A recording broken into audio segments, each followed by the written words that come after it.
నీ ఉన్నతమైన ఘనమైన అతి పరిశుద్ధమైన నామమునకు స్తోత్రాలు చెల్లిస్తూ ఉన్నా. ఈ సంపూర్ణ ఉపవాస ప్రార్థనలు నీ సన్నిధిలో చేరి స్తుతించి గణపరిచి ఆరాధించే భాగ్యం ఇచ్చావు. ఈ ఉపవాస ప్రార్థన మాకు ప్రభువా మీరు అనుగ్రహించి నీ సన్నిధిలో ప్రార్థించడానికి తగ్గింపు కలిగి నిన్ను ఆరాధించడానికి నీ సన్నిధిలో నీ పాదముల చేత చేరి ప్రార్థించడానికి ఈ అవకాశం ఇచ్చినందుకు స్తోత్రం చెల్లిస్తూ ఉన్నా. వచ్చిన ప్రతి ఒక్కరిని కనికరించు. ఇదిగో ఈ సమయంలో పరిశుద్ధాత్మదేవ నీ వాక్యాన్ని విడుదలపరిచి నీ వాక్యాన్ని ప్రభువా తండ్రి నాయన మాకు అర్థవంతంగా మాట్లాడి మాకు బోధింప చేయవలసిందిగా ప్రార్థన చేస్తూ, ఇదిగో ఈ వాక్య సూటిగా స్పష్టంగా అయ్యా ఇదిగో తండ్రి బండలాంటి హృదయాన్ని పగలగొట్టు శుద్ధి వంటిదిగా మీరు మార్చి, ఇదిగో నా తండ్రి ప్రతి ఒక్కరూ వాక్యం విని ఆ ప్రకారం నడుచుకున్నట్లుగా నీ సహాయం చేయమని ప్రార్థన చేస్తూ, ఇదిగో నిలబడుతున్న దాసుని ప్రభు తండ్రిగా బలోపేతగా మీరు వాడుకుంటూ మీరుండి మహిమ ఘనత ప్రభావములు మీకు ఆరోపిస్తూ నడిపించుమని యేసు నామం పేరిట అడిగి వేడుకొనుచున్నాము తండ్రి, ఆమేన్. దేవునికి మహిమ కలుగును గాక. అందరికి వందనాలు. ఒక్కసారి దేవునికి స్తోత్రం చేద్దాం. చేతులెత్తి హల్లెలూయా. తండ్రి గారు దైవజనులు మా తండ్రి గారు మన మధ్యలో ఉన్నారు. వారు దేవుడి వాక్యాన్ని అందిస్తారు. గట్టిగా చప్పులు కొడుతూ వారి అక్కవారిని తెలియపడతారు.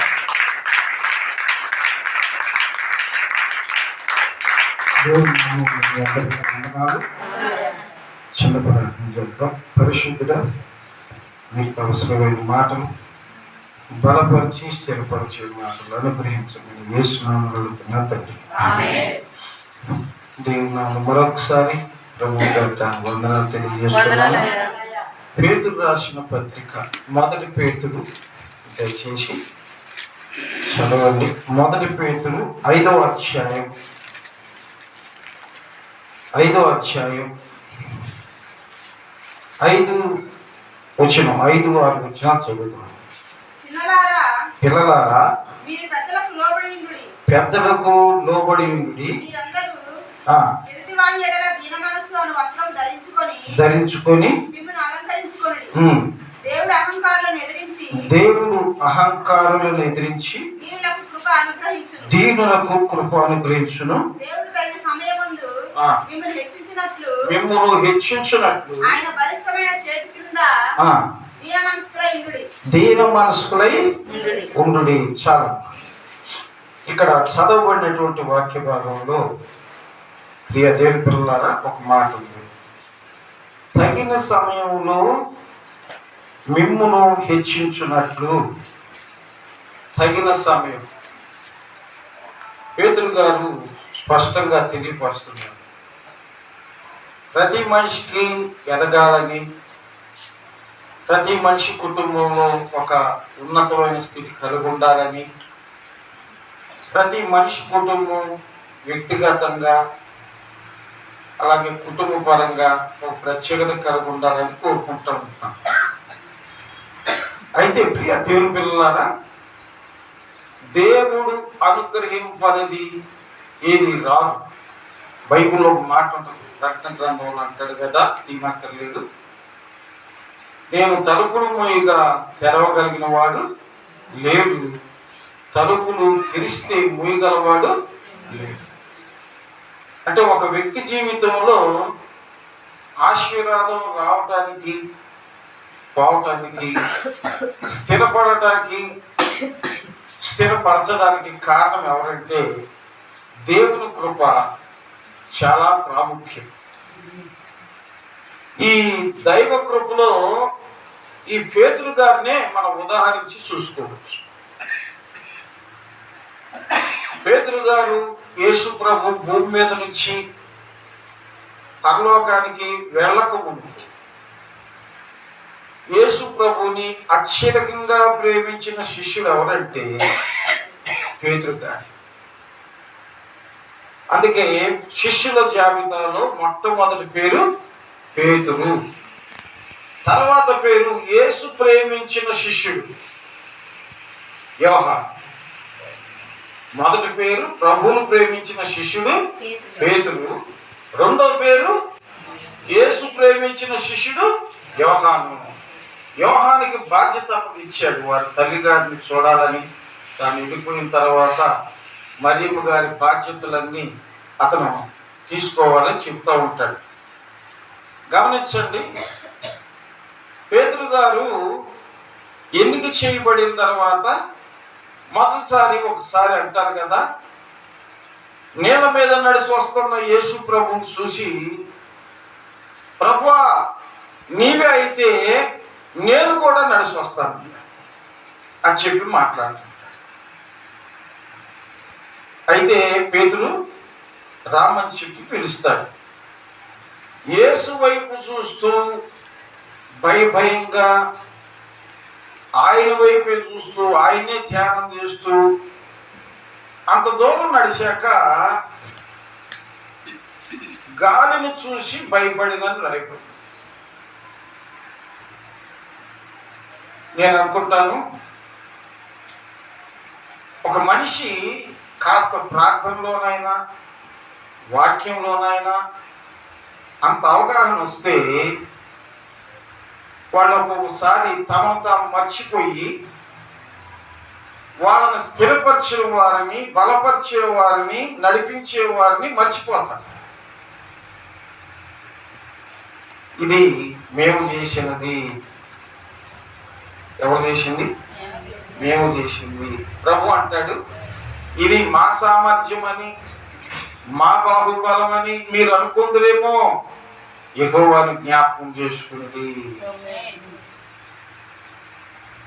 మనకి సామర్థ్యం ఇచ్చేవాడు, సమయోచితమైన సహాయం చేసేవాడు, మనం బలపరిచేవాడు, స్థిరపరిచేవాడు ఎవరంటే యేసయ్యే. అక్కడ దాకా వచ్చి ఇంత దూరం నడిచానంటావా?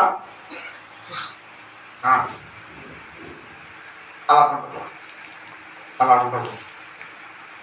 ప్రతి మనిషి ఒక విశ్వాస యాత్రలో ప్రారంభించేటప్పుడు, ప్రభువా నీ చిత్తానుసారంగా నేను ఇలా ఉంటానయ్యా అని చెప్పి తీర్మానం చేస్తాను.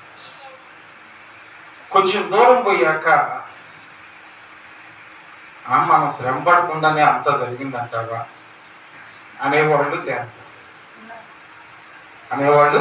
లేకపోతే అది కరెక్ట్గా. గమనించండి ప్రియ దేవుని పిల్లలారా, పేతురు భక్తుడు శిష్యులు అందరూ కూర్చొని సమావేశంగా ఉన్నారు. ఆయన అంటున్నాడు, పేతురు జనాలు నన్ను గురించి ఏమనుకుంటున్నారంటే నువ్వు ఇరిమియావనుకుంటున్నారు, పరిశుద్ధుల్లో ఒకడు లేచాడని చెప్పి అనుకుంటున్నాను. ఎందుకు నువ్వేమనుకుంటున్నావు పేతురు? నిత్య జీవం గల మాటలు గల దేవుని కుమారుడు అయ్యా నువ్వు అని చెప్పి అన్నప్పుడు, ఇది నా తండ్రి వల్ల నీకు అనుగ్రహించబడిందే కానీ నీ అంతటి నువ్వు చెప్పింది కాదు అని చెప్పని అంటాడు యేసుప్రభు. ఈ మాట చెప్పాక ఒక మాట అంటాడు, దేవా ప్రభు అంటారు, మనుష్య కుమారుడు పాపిష్టి వారి చేతులకు అప్పచెప్పబడి శ్రమపడి సిలువ వేయబడి 3 దినాల తర్వాత తిరిగి లేస్తాడు అని చెప్పి అంటాడు. వెంటనే అది నీకు దూరమగును గాక అంటాడు పేతురు.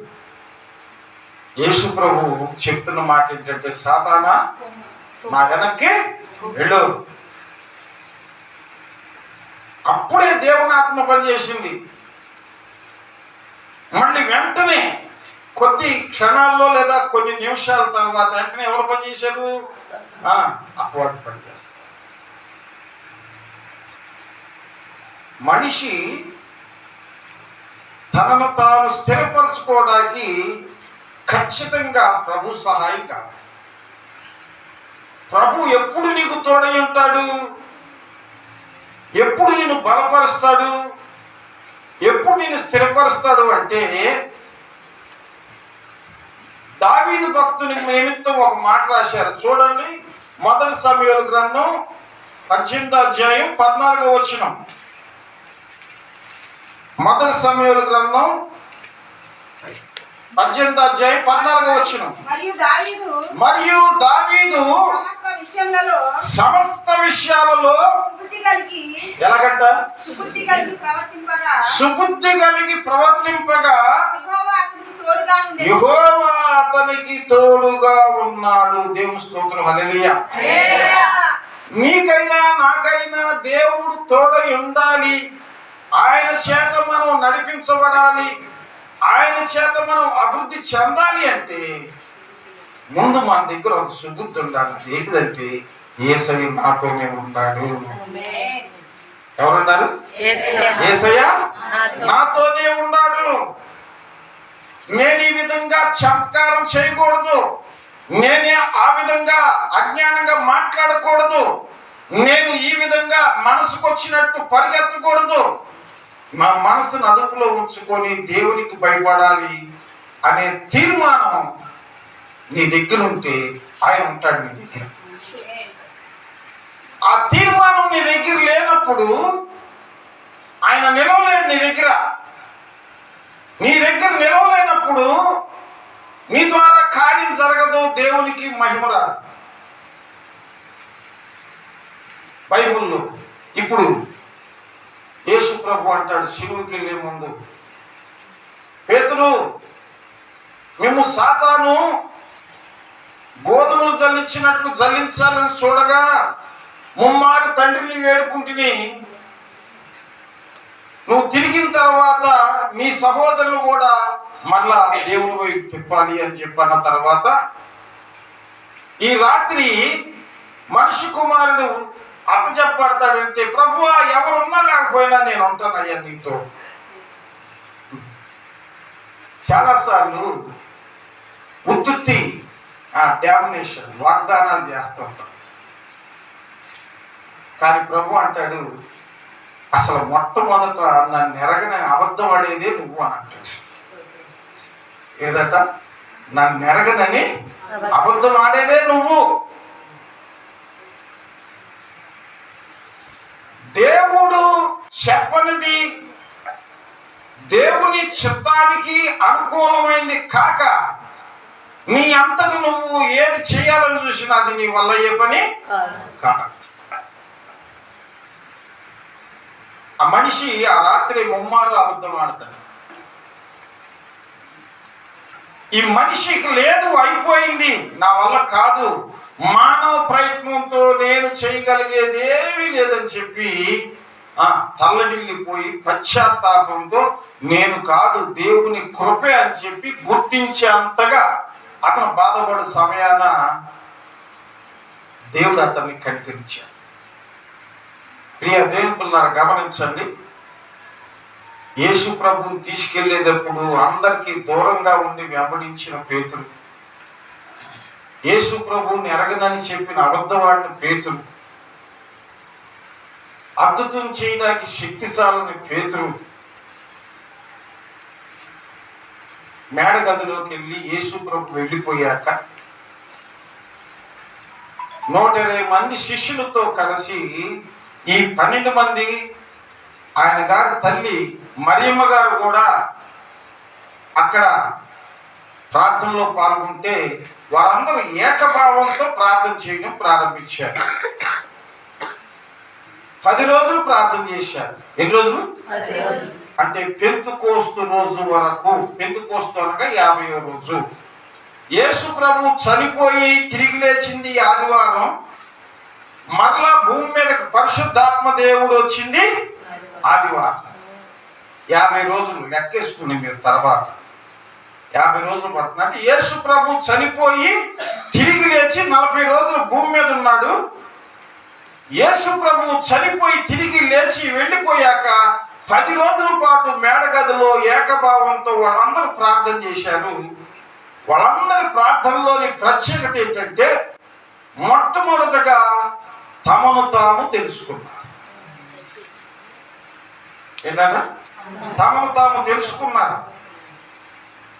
నేను పుట్టుకతో దావీదంటాడు, నా తల్లి గర్భాన పాపంలో పుట్టి తిని పాపంలో జన్మించి తిని అని చెప్పి మాట్లాడుతుంటాడు.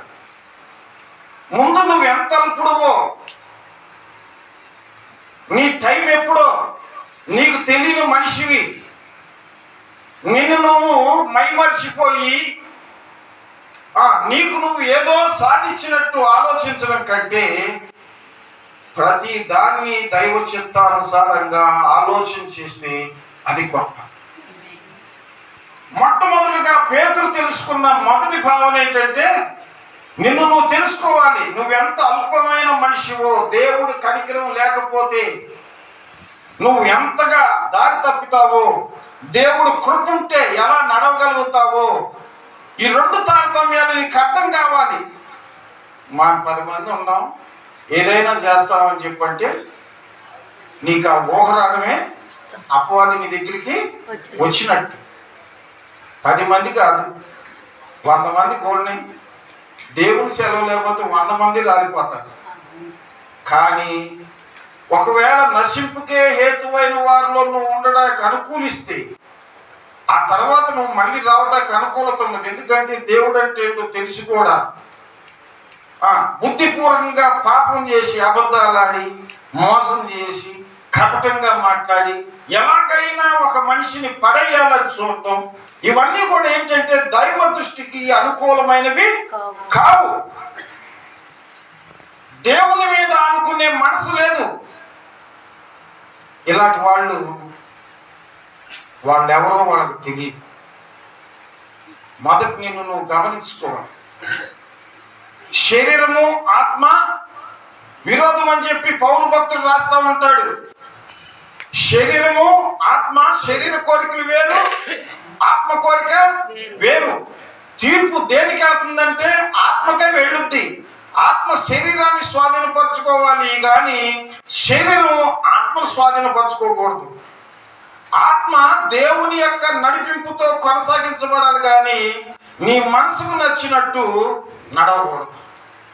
పేతురు అది తెచ్చుకున్నాడు. బైబిల్లో మనకు వాగ్దానం ఉంది, నా పేరు పెట్టబడిన నా జనులు తమను తాము తగ్గించుకొని చెడుతనం వదిలి నన్ను వెతికి ప్రార్థించిన ఎడల వారి ప్రార్థన ఆలకిస్తాను. దేవుని స్తోత్రం. హల్లెలూయా. ఎంతమంది తగ్గించుకున్నారంటారు? అయ్యా మేము తగ్గించుకొని ప్రార్థన చేస్తున్నాం అయ్యా. దుమ్మంటోడం, దూలంటోడం, పెదాల మీద ప్రార్థన కాదు. ఏ ప్రార్థన రావాలా? విరిగి నలిగిన హృదయముతో దేవదేవుని సన్నిధిలో, విరిగి నలిగిన హృదయముతో దేవదేవుని సన్నిధిలో అనుషము ప్రార్థించిన కలుగు ఈవులు మనకెన్నో. హల్లెలూయా. విరిగి నలిగిన హృదయముతో, నన్ను నేను అర్థమైనప్పుడు, నాకు నేను అర్థమైనప్పుడు, నేను ఎంత అల్పుడునో నాకు అర్థమైనప్పుడు ప్రభు నీకు గ్రహింపునిస్తాడు. ప్రభు నీకు గ్రహింపునిస్తాడు. అబ్రహాం అంటాడు ఆదికాండం 18వ అధ్యాయంలో, అయ్యా దుమ్మంటి వాడను, ధూళంటి వాడను. అదే అబ్రహాంని మక్కేలా కొనడానికి వెళితే హేతు కుమారులు అంటారు, మా మధ్యలో మహారాజులాగా ఉన్నావయ్యా. ఎలాగంట? మహారాజులా ఉన్నవాడు. అబ్రహాము ఆధీనంలో దరిదాపు ఒక 500-600 కుటుంబాలు ఉన్నాయి. ఎంతమంది? ఎందుకో తెలుసా? ఎలా చెప్పడానికి కారణం ఏంటి తెలుసా? ఇంట పుట్టిన దాసులు 318 మందిని తీసుకొని, ఎంతమంది?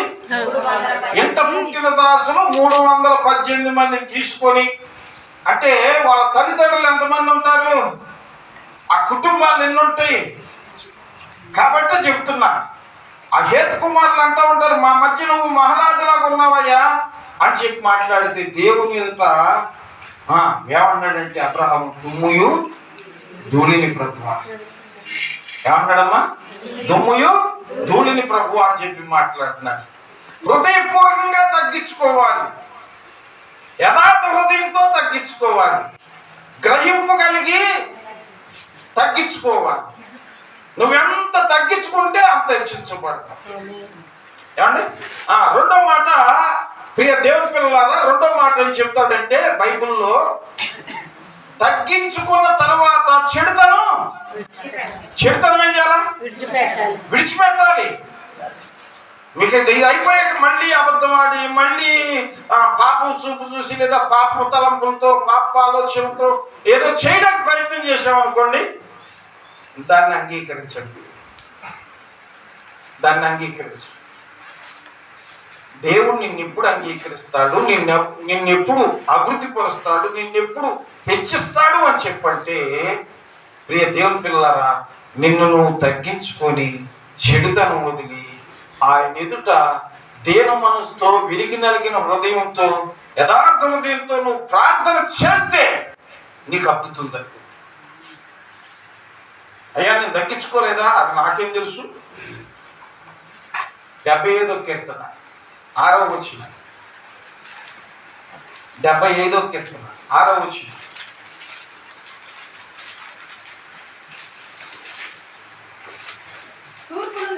తూర్పు నుండి అయినను, పడమటి నుండి అయినను, అరణ్యము నుండి అయినను హెచ్చు కలగదు. దేవుడే తీర్పు తీర్చును, ఒకరిని తగ్గించును, ఒకరిని హెచ్చించును. సలం ఏం చేస్తారంటే, ఎవరు ఇచ్చిస్తారు? ఇచ్చిచ్చేది ఎవరు? ఎవరమ్మా? దేవుడే ఇచ్చించాలి. దేవుడు ఇచ్చించాలంటే నువ్వు నేర్చుకోవాల్సింది ఏంటంటే, నిన్ను నువ్వు అర్థం చేసుకొని అందరిలాగా దావీదు అంటాడు, మా పితరుల వల్లే మేము యాత్రికులమై ఉన్నాము, మా పితరులు వెళ్ళిపోయారు, మేము కూడా వెళ్ళిపోతాం. అంటే దేన్ని ఆశపడతల్లా దావీదు? భూమి మీద దేన్ని ఆశపడతల్లా? ఏమండి? భూమి మీద దేన్ని ఆశపడతల్లా? మరి దేనికి ఆశపడుతున్నాడు? పరలోకంలో ఉన్న సర్వోన్నతుని కృప కోసం ఆశపడుతున్నాడు. దేనికంట? దేవుని కృప కోసం ఆశపడుతున్నాడు. దేవుని కృప కోసం నువ్వు ఎంతగా పరిగెడితే దేవుడు అంత గొప్పగా ఇచ్చిస్తాడు. ఈరోజు గమనించండి వాక్యంలో, ప్రియ దేవుని పిల్లారా, పేతురు యేసు ప్రభు వెళ్ళిపోయాక 10 దినాల పాటు తగ్గించుకొని తనలో ఉన్న దుష్టత్వాన్ని విడిచిపెట్టి దీన మనసు కలిగి ఆయన వైపు తిరిగి ఆయన గొప్పతనం ఏంటో గ్రహించి, తానెవరో గ్రహించి, తన వలన కాక మరి ఏది చేయలేని గుర్తించిన తర్వాత పరిశుద్ధాత్మ దేవుడు వారందరి మీదకి కుమ్మరించబడింది. ఎప్పుడు పరిశుద్ధాత్మ దేవుడు వారందరి మీదకి వచ్చాడో వారందరూ అన్య భాషలు మాట్లాడటం ప్రారంభించారు. ఎప్పుడు అన్య భాషలు మాట్లాడటం ప్రారంభించారో వాళ్ళు వ్యక్తిగతంగా బోధ చేయడానికి ఆటోమేటిక్గా ధైర్యము, ఆత్మవిశ్వాసం వచ్చింది. అంతకు ముందు ప్రియ దేవుని పిల్లలారా, ఏ పేతురైతే భయపడిపోయి యేసు ప్రభు నేను ఎరగనని చెప్పాడో అదే పేతురు, అదే ప్రధానుల మధ్యలో ప్రభు ఆత్మ కృమ్మరింపు జరిగిన తర్వాత ప్రభు ఆత్మ అతనిలో రావటం ప్రారంభించాక మొట్టమొదట చేసిన కార్యం ఏంటంటే, కుట్టివాని దగ్గరికి వెళ్ళి అంటాడు, వెండి బంగారాలు మా దగ్గర లేవు కానీ మాకు కలిగిన దాన్ని ఇస్తున్నాం. అపోస్తలుల కార్యం 3వ అధ్యాయం ఉంటుంది ఈ మాట. వెండి బంగారాలు మా దగ్గర లేవు కానీ మాకు కలిగింది ఇస్తున్నాం, నజరేయుడైన యేసు నామములో చెబుతున్నాం, లేచి నడువు అని చెప్పి అనగానే కుట్టువాడు నడిచాడు. దేవుని స్తోత్రం. ఎప్పుడు జరిగింది అద్భుతం? ఎప్పుడు జరిగింది అద్భుతం? దేవుని ఆత్మ కృమ్మరింపు కోసం ఎదురు చూసినప్పుడు, ఆత్మ నడిపింపు కలిగినప్పుడు, ఆత్మ కృమ్మరింపులోని శక్తిని పొందుకున్నప్పుడు ఆయన చెప్తున్న మాట ఏంటంటే, మా దగ్గర ఏం లేవు, వెండి బంగారాలు లేవు కానీ మాకు కలిగినదే ఇస్తున్నాం, అది ప్రభు అయిన యేసు ఇస్తున్నాం, నడవమని చెప్పి చాలా వాడు వెంటనే లేచి నడిచాడు. ఆ తర్వాత 4వ అధ్యాయం 8వ వచనం చదువు. అపోస్తలుల కార్యం 4వ అధ్యాయం 8వ వచనం. పేతురు పరిశుద్ధాత్మతో నిండిన వాడై ఇట్లనెను, పెద్దలారా ఒకరికి చేయబడిన ఆ, ఉపకారం గూర్చి ఆ, వాడు దేని ద్వారా స్వస్థ పొందినని ఆ. నేడు మిమ్మల్ని విమర్శించుతున్నారు కనుక చాలమ్మా. ఇక్కడ ఒక మాట ఉంది, పెద్దలారా అధికారులారా. ఎప్పుడు మాట్లాడాడు? అంతకు మునుపు యేసు ప్రభు గురించి మాట్లాడతాకి ఆ యేసు ప్రభు తెలియదని చెప్పినటువంటి వాడే పరిశుద్ధాత్మతో నింపబడినప్పుడు ధైర్యం కలిగి మాట్లాడుతున్న మాట ఏంటంటే, పెద్దలారా అధికారులారా ఎందుకు మీరు ఆశ్చర్యపడుతున్నారని చెప్పి మాట్లాడుతున్నారు. వాళ్ళందరూ ఆలోచన చేస్తున్నారు. 13వ వచనం చదవండి. వారు పేతురు ఆ, యోహానుల ధైర్యం చూసినప్పుడు చూసినప్పుడు వారు విద్య లేని పామరులని వారు విద్యలేని పామర్లని గ్రహించి ఆ. ఆశ్చర్యపడి వారు యేసుతో కూడా ఉండిన వారిని గుర్తెరిగి వారి ధైర్యాన్ని ఏం చూసి మాట్లాడుతున్నారు? యేసుతో ఉన్నవారని గుర్తెరిగి. నువ్వు ఉన్నావా యేసుతో? యేసై పేరు చెప్పుకుంటున్నావా? యేసై పేరు చెప్పుకుంటే నువ్వు నిలవలేవు. దేవుని రాజ్యం మాటలతో లేదు, శక్తితో ఉంది. నువ్వు ఉన్నావా? యేసుతో ఉన్నావా? యేసై నీతో ఉన్నాడా? నేనున్నానని చెప్పడానికి అనుకూలమైన ధైర్యం నీ దగ్గర ఉందా? వాళ్ళైతే చెప్తున్నారు కదా, వారు యేసుతో కూడా ఉన్నారని గుర్తిరిగి వాళ్ళ ధైర్యం చూసినప్పుడు. ఏ పేతురైతే భయపడిపోయాడో, ఏ పేతురైతే సాక్ష్యం చెప్పలేకపోయాడో, అదే పేతురు దేవుని ఆత్మ కృంభరింపు కలిగినప్పుడు, తనను తాను తగ్గించుకున్నప్పుడు, చెడుతనం వదిలి తనను తాను తెలుసుకొని దేవుని కృపను గుర్తెరిగి దేవుణ్ణి ఘనపరచడానికి ప్రయత్నం చేశాడో, అప్పుడు దేవుని కృప అతని మీదకి రావడం ప్రారంభించింది. ఈ రోజు నువ్వు తగ్గించుకోవడం నీకు చేతనవుతే, నిన్ను నువ్వు తగ్గించుకొని ఆ దుష్టత్వం యొక్క విలువలు గ్రహించి వాటిని వదిలిపెడితే, నువ్వు ఆయనకు భయపడి విధేయత చూపించి దీన మనసు కలిగి ఉంటే, దావీదుని విడవకుండా కనికరించిన పరిశుద్ధాత్మ దేవుడు, పేతురుని విడవకుండా కనికరించిన పరిశుద్ధాత్మ దేవుడు నీతో కూడా ఉంటాడు. ఆమేన్. అంతేగాని పాస్టర్ గారు అంటే ఏదో 4 డబ్బుల కోసం ఆశపడతాడు, మనకిష్టమైనట్టు మాట్లాడచ్చు, మనకిష్టమైనట్టు నడవచ్చు అనుకుంటే అది నీకు పాపం తగ్గుతుంది. అలా కాకూడదు, అలా కాకూడదు. దేవుని ఆత్మ వచ్చిన తర్వాత పేతురు బయలుదేరాడు. ఎక్కడికి? ఆ పరిచర్యలో మాట్లాడతాకైనా, అద్భుతం చేయడాకైనా, మరి ఏదైనా కార్యం జరగడానికి అప్పుడు బయలుదేరాడు. కనుక ఆ సేవకుడు ఆత్మ కలిగి ఆత్మతో నడిపించబడుతూ వాక్యాన్ని ప్రకటించడానికి ప్రయత్నం చేస్తుంటాడు. రెండో మాట, ప్రియ దేవుని పిల్లరా, అపోస్తలుల కార్యం 5వ అధ్యాయం 12 నుంచి చదువుదాం. ప్రజల మధ్య ఆ. అనేకమైన సూచక క్రియలను ఆ. మహత్కార్యములను ఆ. అపోస్తలుల చేత చేయబడుచుండెను. అపోస్తలుల చేత చేయబడుచుండెను. మరియు వారందరూ ఏక మనస్కులై సొలొమోను మంటపములో ఉండిరి. కడమ వారిలో ఎవడును వారితో కలిసికొనుటకు తెగింపలేదు గాని ప్రజలు వారిని గణపరచుచుండిరి. పురుషులను స్త్రీలను అనేకులు మరి ఎక్కువగా విశ్వాసులై చేర్చబడి. అందుచేత పేతురు వచ్చుచుండగా రోగులను వీధుల్లోనికి తెచ్చి పడవల్లని వారిని ఉంచిరి. జనులు పీడింపబడిన వారును కూడి వచ్చిరి. వారందరూ కూడా స్వస్థపడ్డారు. దేవుని స్తోత్రం. హల్లెలూయా. నా వల్ల కాదన్న పేతురు దెయ్యాన్ని నిలబడటం చేతగాక, ప్రభువా ఇది మా వల్ల ఎందుకు కాలేదంటే ఆరోగ్యంత విశ్వాసం ఉండాలి అని చెప్పాడు ప్రభు. ఉపవాస ప్రార్థన ఉండాలి అని చెప్పాడు ప్రభు. ప్రియ దేవుళ్ళ గమనించండి, దేవుని కృపగల ఆత్మ కృమ్మలింపు వచ్చిన తర్వాత ఆ పేతుర్ని దేవుడు ఎలా కనపరిచాడంటే, ఆయన వస్త్రం తగిలితే చాలు, ఆయన నీడబడితే చాలు అని చెప్పి దేవుడట వాళ్ళ చేత అద్భుతాలు చేయించాడు. ఎన్ని సంవత్సరాలు అయింది బాప్తిజం తీసుకొని కాదు, దేవుని మహిమకు అనుకూలంగా నేను ఎలా జీవించాననేది కావాలి.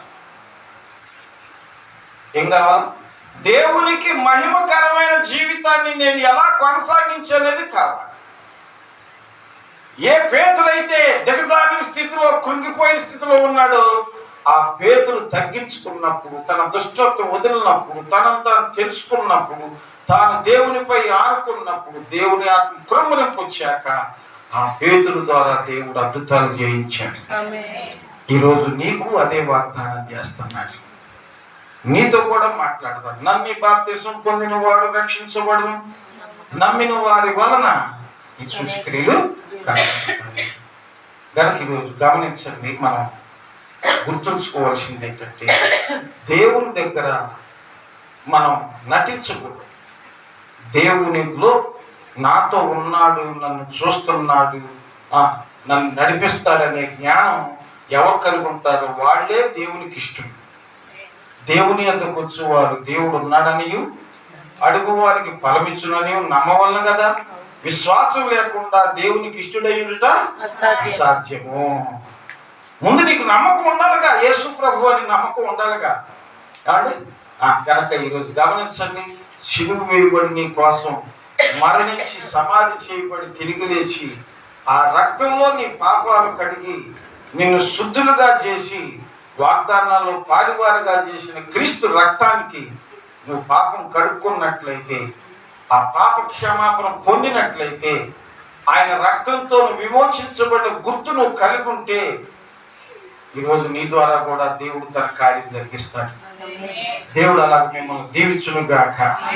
ప్రార్థన చేద్దాం, వచ్చిన ప్రార్థన చేద్దాం. ప్రభువా, పేతురు తగ్గించుకున్నప్పుడు, తనను తాను తెలుసుకున్నప్పుడు, యేసయ్యా నీ కృప ఎంతో గొప్పగా చూపించావు నాయన.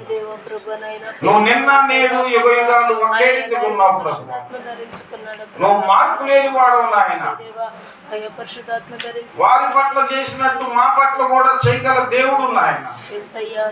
మాలో నీ ఎదుట తగ్గించుకోవలసిన అవిధేయత ఏదుందో, ఏ విధంగా నీపై హెచ్చించుకుంటున్నామో, మేము చేస్తున్నాము, మా వల్ల కలిగిందంటున్నామో, ఆ లోపాలు సరిచేసి దేవా నీ కృప వల్ల కలుగుతున్న ఉపకారం అని మనసారా చెప్పడానికి అనుకూలంగా మమ్మల్ని స్థిరపరచయ్య.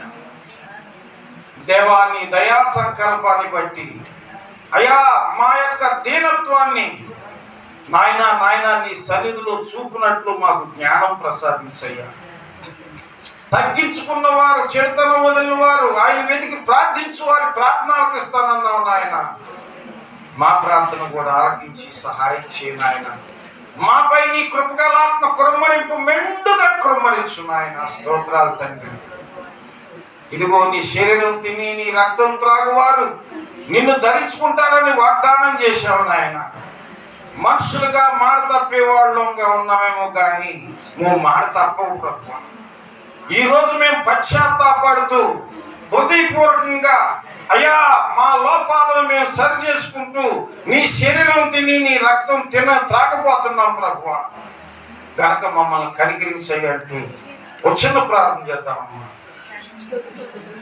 వచ్చిన ప్రార్థన చేద్దాం.